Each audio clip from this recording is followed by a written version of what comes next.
Welcome back to K-Dog's Model Car Doghouse. We're going to do the model cars and coffee. Brought to you from Paul at Left Coast Model Car Builds. I got that right that time, I believe.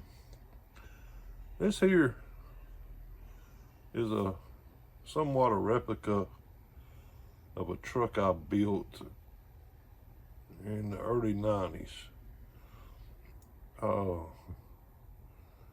Bought a $1,800 truck running and driving and tore it down.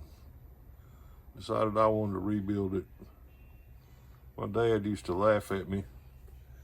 He said I was the only person he knew that had $10,000 in a truck and a cardboard box. That's the way it stayed for about 6 years. Took about 6 years to get it all back together and running and driving. I kept it for 3 or 4 months. And the guy coming, I drove it to work one day, and the guy come in and offered me more than I thought it was worth, so he drove off in it. He bought a briefcase of money the next day, and I was done with the truck. That's a Revell. I think it was a 66 at the 64 when they first come out with it. I think that's what it was. Anyway, it's the Replica 65 that I did, which ain't no difference except the emblems. That's the only real difference. And a lot of them trucks right through there. We simulated a wood bed. I added side trim. The kits didn't come with a side trim, which is a shame. It should have, or it don't take much to add them though. I don't remember the sizes of the styrene, but I just took flat styrene and laid it on the sides. I don't remember if I measured the real stuff or not. I got some now I can measure. If you know, I just finished one of these trucks again. I just built another 1-to-1. I did it in flat black though. But the truck had a small block in it. Had a 355.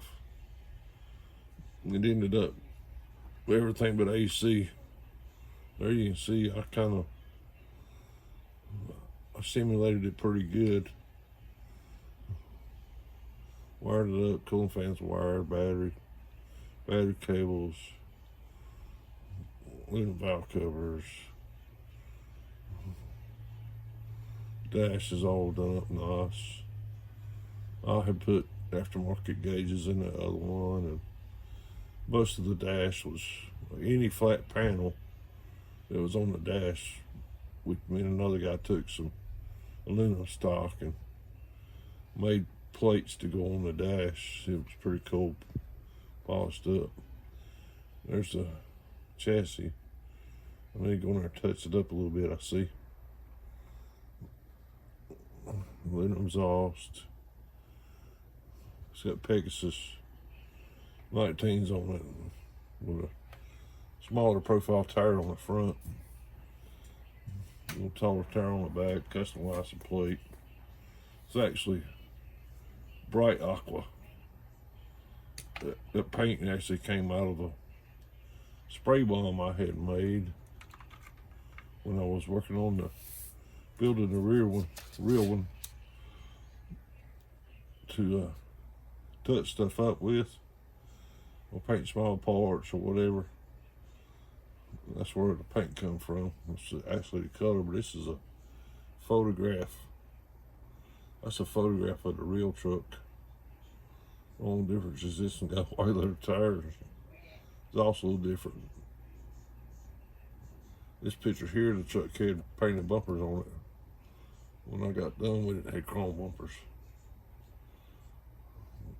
I sure did miss that one. What I got now don't even compare. It don't even compare at all. Of course, this one I went through engine, transmission, rear end. I put a 355 in it, posi. Build a 350 automatic to go in it. That made a world. The rear end made a world of difference in that truck. I got a picture of it somewhere of me doing a burnout, see if making sure the posi worked. Test driving. We got faux etched. A faux etched grill in there. That's my model cars and coffee for this Sunday. You ain't noticed my workbench is kind of a mess. I've been trying to find something to do videos with, just pulling cars off the shelf. This thing, I don't know why I quit, but I did. I think I got up against the wall putting the bumpers on it, because this is all resin. I'm gonna put it back. I'm gonna sit here tonight and see if I can't get it back on wheels and tires. I don't know what happened to the wheels and tires off of it. That's my model cars and coffee for this Sunday. Y'all come back when you get time. Leave me a comment, subscribe, like, whatever you want to do. Just remember, I'm here for the hot dogs, and y'all model on.